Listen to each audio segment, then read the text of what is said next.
ക്രൈസ്തവരെ കൂടെ കൂട്ടാനുള്ള ബിജെപിയുടെ നീക്കങ്ങൾക്ക് തിരിച്ചടി ഉണ്ടാകുന്നതും മറ്റൊരു ഭാഗത്ത് സംഭവിക്കുന്നുണ്ട്. സംഭാൽ ആക്രമണം ഉൾപ്പെടെ കേരളത്തിൽ LDFും UDFും ചർച്ചയാക്കി. സഭകളുടെ ആസ്തി സംബന്ധിച്ച ഓർഗനൈസർ ആദ്യം പ്രസിദ്ധീകരിച്ച പിന്നീട് പിൻവലിച്ച ലേഖനവും ചർച്ചയായി. CPIMും കോൺഗ്രസും ചർച്ച് ബില്ലും വലിയ ചർച്ചയാക്കുകയാണ്. VS Ranjith, good morning. ഒരു ഭാഗത്ത് ക്രൈസ്തവരെ കൂടെ നിർത്തുന്നതിനായിട്ടുള്ള ശ്രമങ്ങൾ BJP നടത്തുമ്പോൾ മറുഭാഗത്ത് LDFും UDFും അപകടം തിരിച്ചറിഞ്ഞ് എങ്ങനെയാണ് അതിനെ പ്രതിരോധിക്കുന്നത്?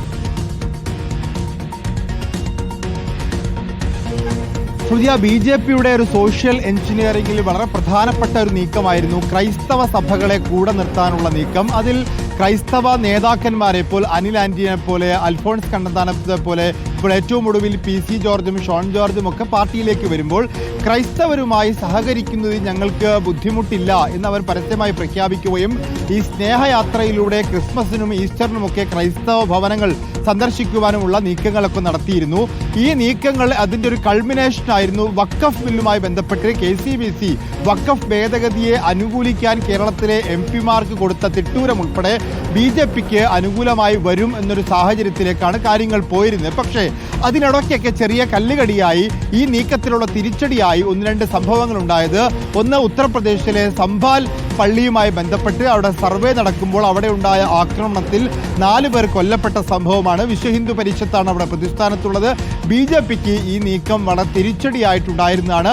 അതിനു മുൻപ് മണിപ്പൂരിലെ സംഭവം നമുക്കറിയാം. മണിപ്പൂർ കൂട്ടക്കൊലയിലും പല സഭകളുമൊക്കെ BJPക്കെതിരെ രംഗത്ത് വന്നിരുന്നു. മണിപ്പൂർ കൂട്ടക്കൊല അവസാനിപ്പിക്കാൻ, അത് വംശീയമായ കലാപമാണ് എന്ന് BJP നിരന്തരം പറയുമ്പോഴും അവിടെ ഒരു ക്രൈസ്തവ കൂട്ടക്കൊലയാണ് സംഭവിക്കുന്നതെന്നാണ് പ്രതിപക്ഷമൊക്കെ കേരളത്തിൽ ആരോപിച്ചുകൊണ്ടേയിരുന്നത്. അപ്പോൾ മണിപ്പൂർ കലാപവുമായി ബന്ധപ്പെട്ടുണ്ടായ സംഭവങ്ങൾ, ഇപ്പോൾ സംഭാൽ അവിടുത്തെ ആക്രമണവുമായി ബന്ധപ്പെട്ടുണ്ടായ സംഭവങ്ങളൊക്കെ ക്രൈസ്തവ വോട്ടുകൾ പിടിക്കാനുള്ള, ക്രൈസ്തവ സഭകളെ കൂടെ നിർത്താനുള്ള BJPയുടെ നീക്കങ്ങൾക്ക് തിരിച്ചടിയായിട്ടാണ് കണക്കാക്കപ്പെടുന്നത്. അതോടൊപ്പം തന്നെ ചർച്ച് ബില്ല് ചർച്ചയാക്കപ്പെടുന്നു.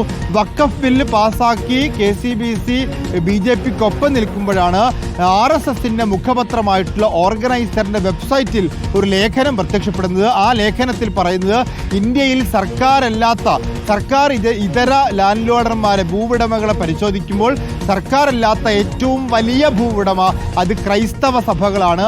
ഏകദേശം അവരുടെ സ്വത്ത് വിവരങ്ങൾ ഉൾപ്പെടെ 7000 കോടിയുടെ ഭൂമി അവർക്കുണ്ട് എന്ന അർത്ഥത്തിലുള്ള ലേഖനം പുറത്തു വരികയും അത് ദേശീയ തലത്തിൽ ചർച്ചയായതോടുകൂടി ആ ലേഖനം വെബ്സൈറ്റിൽ നിന്ന് പിൻവലിക്കേണ്ട ഒരവസ്ഥയിലേക്ക് വരെ BJP എത്തി. എന്ന് പറഞ്ഞാൽ വഖഫ് ബില്ല് കൊണ്ടുവന്ന് വഖഫിൻ്റെ ഭൂമി നിയന്ത്രിക്കാൻ നടത്തുന്ന BJPയുടെ ശ്രമം പോലെ തന്നെ ചർച്ചുകളെയും ആ ചർച്ചുകളുടെ സ്വത്തുക്കളെയും നിയന്ത്രിക്കാനുള്ള ഒരു ചർച്ച് ബില്ല് കൂടി വരും എന്നാണ് ഇപ്പോൾ കേരളത്തിൽ. തീർച്ചയായും വിവിധ വിഷയങ്ങൾ അത് പ്രതിരോധിക്കുന്നതിനായി ഉയർത്തിക്കാട്ടിക്കൊണ്ടിരിക്കുകയാണ് LDFും UDFും. അതേസമയം BJP തങ്ങളുടെ ശൈലി മാറ്റിക്കൊണ്ട് പുതുതന്ത്രങ്ങൾ മെനഞ്ഞുകൊണ്ട് കൂടുതൽ വോട്ടുറപ്പിക്കാനായിട്ടുള്ള പ്രയത്നം തുടങ്ങിക്കഴിഞ്ഞിരിക്കുകയാണ്. അത് LDFിന്റെയും UDFിന്റെയും ചങ്കിടിപ്പ് കൂട്ടുന്നുമുണ്ട്.